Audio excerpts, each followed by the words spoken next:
ماہ ذی الحجہ کا چاند نظر آ گیا۔ 70 بار پڑھ لو، جو پڑھے گا وہ اور اس کی اولاد عید سے پہلے ارب پتی بن جاتا ہے، بے شک آزما لو۔ بسم اللہ الرحمن الرحیم۔ ماہ ذی الحجہ کا چاند دیکھ کر پڑھنے والا ایک ایسا نایاب وظیفہ لے کر آپ کی خدمت میں حاضر ہوا ہوں، جسے پڑھتے ساتھ ہی تقدیر بدل جاتی ہے، جسے پڑھتے ساتھ ہی ہر حاجت پوری ہو جاتی ہے، جسے پڑھتے ساتھ ہی ہر مشکل پریشانی کا حل ہو جاتا ہے۔ یہ ایسا مجرب وظیفہ ہے جسے پڑھتے ساتھ ہی اتنی دولت ملتی ہے، یقین مانے دولت رکھنے کی جگہ نہیں بچے گی۔ بس آپ نے اللہ کے ذات پر پورا یقین، مکمل بھروسہ کرتے ہوئے یہ چھوٹا سا وظیفہ بتائے گئے طریقے اور ترتیب سے پڑھنا ہے، جس کے گھر میں بے سکونی، بے برکتی ختم ہونے کا نام نہیں لیتی۔ جو شخص در در کے ٹھوکریں سے تنگ آ چکا ہے، جو اپنی زندگی سے ہار چکا ہے، بالکل نا امید ہو چکا ہے، جو شخص کہتا ہے میں تو وظائف بھی پڑھتا ہوں، تسبیحات بھی پڑھ پڑھ کر تھک چکا ہوں، لیکن مجھے آج تک کامیابی نہیں ملی، میرے آج تک دعائیں قبول نہیں ہوئے، تو وہ شخص دنیا جہاں کے تمام کام چھوڑ کر ذی الحجہ کا چاند دیکھ کر یہ وظیفہ لازمی پڑھ لے۔ پھر وہ اپنی زندگی میں کامیابیوں کا آتا ہوا خود دیکھے گا۔ وہ جس کام میں ہاتھ ڈالے گا وہ کام فوراً ہو جائے گا، وہ جس چیز کی طرف دیکھے گا وہ اس کی ہو جائے گی۔ ناظرین، انسان پر جو مصیبت آتی ہے، چاہے بیماری کی صورت میں ہو، ذہنی یا روحانی اذیت کی شکل میں ہو، چاہے کاروباری پریشانی یا خاندانی لڑائی جھگڑوں کا دکھ صدمہ ہو، ہر قسم کی مصیبت اس کے گناہوں کی وجہ سے آتی ہے۔ گناہوں کی بخشش کے لیے اللہ تعالیٰ سے معافی مانگنی چاہیے، کیونکہ اللہ تعالیٰ توبہ کرنے والوں سے محبت کرتا ہے، اس کی پریشانیوں مصیبتوں کا ازالہ کر کے اسے خوشحال بنا دیتا ہے۔ اس معاشرے میں ہم بہت سے لوگ ایسے بھی دکھائی دیتے ہیں جو تنگ دستی کی وجہ سے مشکلات کا شکار ہوتے ہیں، اور وہ اپنی تنگ دستی کے لیے مختلف راستے بھی اختیار کرتے ہیں۔ وہ کبھی کسی سے تعویذ مانگتے ہیں، کبھی کسی عالم کے پاس جاتے ہیں، مگر ان کی اپنی غلطیاں ہی ہوتی ہے، کوتاہیاں ہوتی ہے، جو ان کا رزق کم کرنے کا باعث بنتی ہے، اور وہ ان مشکلات کا شکار رہتے ہیں۔ اگر آپ اپنی زندگی سے مشکلات کو، پریشانیوں کو نکال کر ایک نئی زندگی کا آغاز کرنا چاہتے ہیں، ایک ایسی زندگی جس میں ہر قدم پر کامیابیاں مقدر ہو جائے، جس میں نہ رزق کی تنگی ہو، نہ بیماریاں ہو، نہ پریشانیاں ہو، نہ کبھی کسی کے سامنے جھکنا پڑے، ذی الحجہ کا چاند دیکھ کر یہ وظیفہ ضرور پڑھ لینا۔ اگر میرا بس چلتا تو میں آپ میں سے ہر ایک کو بازو پکڑ کر مصلی پر بٹھاتا اور کہتا، آج مبارک رات یہ وظیفہ ضرور پڑھو۔ یہ رات بہت خاص ہے، یہ رات سال میں صرف ایک بار آتی ہے۔ ذی الحجہ کا پہلی رات اتنی برکت والی ہے، اس رات اللہ سے 1 لاکھ مانگو گے، اللہ پاک 70 لاکھ سے نوازے گا۔ جو بندہ بھی اس بابرکت رات، عظمت والی رات، قبولیت والی گھڑیوں میں اس خاص عمل کو پڑھے گا، یقین کرے اس کے معاملات بہتر نہیں بہترین ہو جائیں گے۔ جو بندہ بھی اس رات کو لاپرواہی سے گزار دے گا، دنیا کے کاموں میں مصروف رہ کر گزار دے گا، پورے سال کا پچھتاوا مقدر ہو جائے گا۔ اگر چند منٹ نکال کر یہ وظیفہ پڑھ لے گا تو رب کریم پورے سال کی خوشیاں اس کی جھولی میں ڈال دے گا۔ بدبخت ہے، بدقسمت ہے وہ انسان جو آج چند منٹ نکال کر یہ وظیفہ نہیں پڑھے گا۔ آپ کو جو بھی کام ہے، آپ جو بھی کرنا چاہتے ہیں، آپ اپنی مرضی سے کر سکتے ہیں، لیکن آپ نے ذی الحجہ کا چاند دیکھ کر جو خاص وظیفہ میں آپ کو بتاؤں گا، آپ نے اس کو لازمی پڑھنا ہے۔ یاد رکھے گا، یہ چند منٹ کا وظیفہ آپ نے لازمی پڑھنا ہے۔ یہ آج کا مجرب عمل ہے، یہ ایسا نایاب عمل ہے، ہر کوئی سینے کا راز نہیں بتاتا۔ آج وہ وظیفہ لے کر آیا ہوں جس سے لاکھوں لوگوں کی حاجتیں، پریشانیاں دور ہو گئی ہیں، جس سے لاکھوں لوگوں نے فائدہ اٹھایا ہے۔ آج نصیب تقدیر بدلنے کا وقت ہے، یہ وقت ہاتھوں سے نکل گیا، پورے سال کا پچھتاوا مقدر ہو جائے گا۔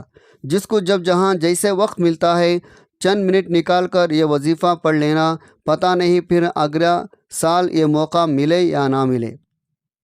اللہ پاک نے آج کی وہ قبولیت کی گھڑیاں آپ کو عطا فرمائی ہے۔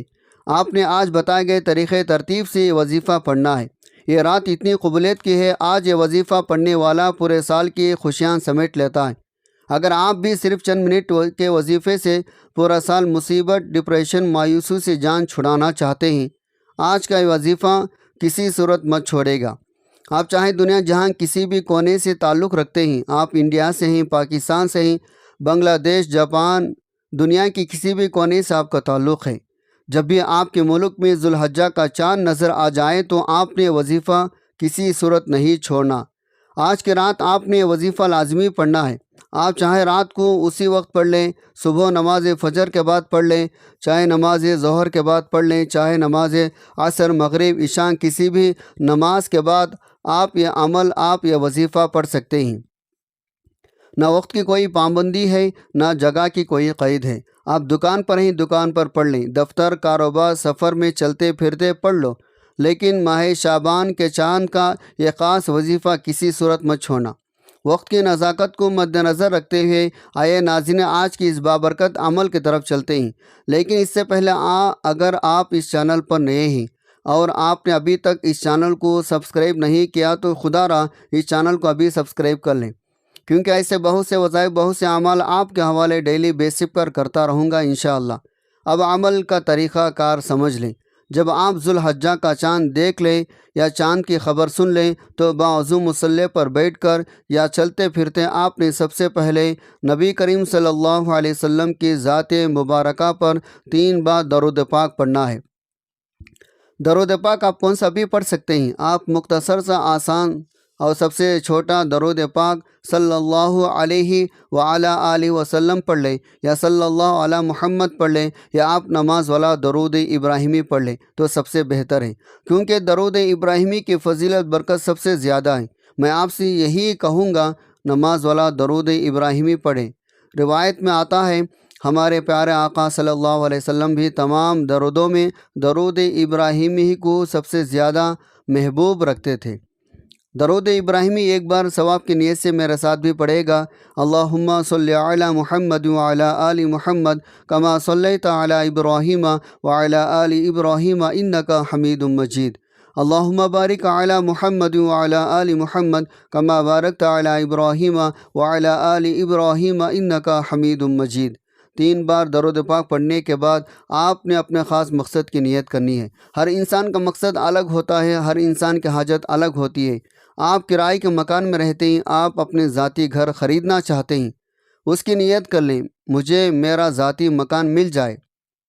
یا آپ کے کاروباری مسائل ہیں، پریشانیاں، آپ اس کی نیت کر لیں، میرا کاروبار اچھا چل پڑے، میری ساری پریشانیاں ختم ہو جائے۔ آپ کی اولاد آپ کا کہا نہیں مانتی، اپنی مرضی کرتی ہے، آپ اپنے اولاد کو اپنے تابع کرنا چاہتے ہیں، اس کے لیے پڑھ لیں۔ نافرمان شوہر کے لیے پڑھ لیں۔ آپ نے اپنے بچوں کی شادی کہیں اچھی جگہ کرنا چاہتے ہیں، یا آپ کے بچوں کو رشتہ نہیں ہو رہا، لوگ آتے دیکھ کر چلے جاتے ہیں، آپ اس کی نیت کر لیں، میرے بچوں کی شادی کہیں اچھی جگہ پر ہو جائے۔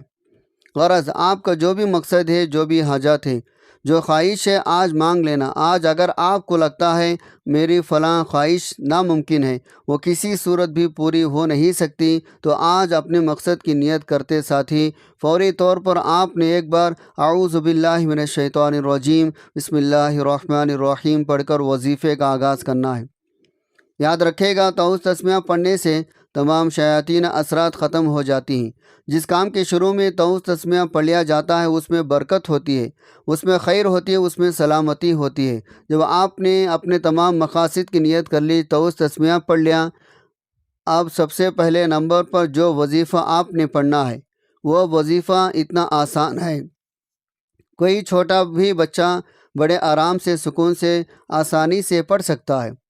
پہلے نمبر پر جو وظیفہ آپ نے پڑھنا ہے، یہ وظیفہ آپ نے اپنی زندگی میں بہت بار پڑھا ہوگا۔ آپ نے یا مسبب الاسباب کو پڑھنا ہے۔ یا مسبب الاسباب کا مطلب کیا ہے؟ اے اسباب پیدا کرنے والی ذات، اگر آپ کی کوئی ایسی حاجات ہیں، خواہشات ہیں، مقاصد ہیں جو پوری نہیں ہوئے، تو آج آپ یا مسبب الاسباب کو پڑھ کر اللہ سے اسباب مانگ لو۔ اگر آپ بے روزگار ہیں، روزگار کے اسباب مل جائیں۔ ہر حاجت، ہر خواہش ایسی پوری ہوگی جسے پورے ہونے کا حق بنتا ہے۔ یا مسبب الاسباب پڑھنے سے اللہ آپ سے راضی ہو جائے گا۔ جب اللہ کسی سے راضی ہو جائے تو پھر اس کو نواز دیتا ہے۔ آج آپ بھی یا مسبب الاسباب کو پڑھ کر اللہ کو راضی کر لیں۔ آپ نے کیسے پڑھنا ہے، کتنے بار پڑھنا ہے، توجہ کیجیے گا۔ یا مسبب الاسباب ایک بار ہو گیا، یا مسبب الاسباب دو بار ہو گیا، یا مسبب الاسباب تین بار ہو گیا۔ اس طرح سے آپ یا مسبب الاسباب کو اپنے دائیں ہاتھ کی انگلیوں پر پڑھ لیں یا تسبیح کے دانوں پر پڑھ لیں۔ آپ نے صرف 21 بار پڑھنا ہے۔ صرف 21 بار یا مسبب الاسباب پڑھنے سے اللہ ایسے اسباب پیدا فرمائے گا، آج تک جتنے بھی کاروبار، رکاوٹیں، بندشیں ہیں، جڑ سے ختم ہو جائیں گے۔ 21 بار یا مسبب الاسباب پڑھنے سے آپ کی تمام تنگ دستیاں ختم ہو جائے گی، رزق دولت کا سیلاب آ جائے گا۔ اللہ آپ کے گھر کے حالات کو بہتر بنا دے گا، گھر سے غربت، تنگ دستی کا خاتمہ ہو جائے گا۔ 21 بار یا مسبب الاسباب پڑھنے کے بعد اب آپ نے دوسرے نمبر پر کون سا وظیفہ پڑھنا ہے؟ اب آپ نے دوسرے نمبر پر یا حی یا قیوم برحمتک استغیث کو پڑھنا ہے۔ اگر آپ چاہتے ہیں آپ کا بند کاروبار چل پڑے، اللہ آپ کے گھر میں برکتیں عطا فرما دے، تو اس سے بڑھ کر اور کیا چاہتے ہو؟ ذوالحجہ کی قبولیت کی گھڑیاں ہیں، خدا رے وظیفہ ضائع مت کرنا، پتہ نہیں اگلے سال ذوالحجہ کا مہینہ ہماری زندگی میں آئے نہ آئے۔ آج اگر کوئی رب کریم سے 1 لاکھ مانگتا ہے تو اللہ تعالیٰ 1 لاکھ کے بدلے 70 لاکھ سے نوازے گا۔ آپ نے یا حی یا قیوم برحمتک استغیث کو کیسے پڑھنا ہے، کتنے بار پڑھنا ہے، توجہ کیجیے گا۔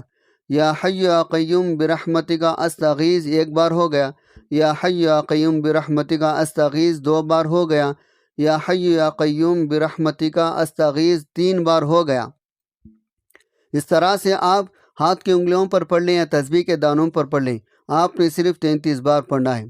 اللہ والے فرماتے ہیں یا حی یا قیوم اللہ تعالیٰ کا وہ اسم اعظم ہے، جسے پڑھ کر اگر کوئی بندہ رب کریم سے جھولی پھیلا کر جو مانگتا ہے، جیسے مانگتا ہے، جتنا مانگتا ہے، میرا رب اسے عطا فرماتا ہے۔ آج اگر آپ 33 بار یا حی یا قیوم کو پڑھ کر رب کریم کے سامنے 33 بار حاجات کی نیت کر کے بیٹھیں گے تو میرا رب مصلی چھوڑنے سے پہلے عطا فرمائے گا۔ جب آپ 33 بار یا حی یا قیوم کو پڑھ لیں، اب آپ نے آج کا تیسرا آخری وظیفہ پڑھنا ہے، جس کے بغیر یہ عمل نامکمل ہے، جس کے بغیر یہ عمل مکمل ہو ہی نہیں سکتا۔ یہ عمل ریڑھ کی ہڈی ہے۔ آج آپ نے یہ قرآنی سورت کو پڑھنا ہے، جسے دولت والی سورت بھی کہا جاتا ہے۔ یہ قرآن پاک کی سب سے چھوٹی سورت ہے، جسے دولت کا سرچشمہ کہا جاتا ہے، جسے کامیابی کا راز کہا جاتا ہے، جسے پڑھنے والا کبھی کسی کا محتاج نہیں رہتا۔ آپ نے تیسرے نمبر پر سورہ کوثر کو پڑھنا ہے۔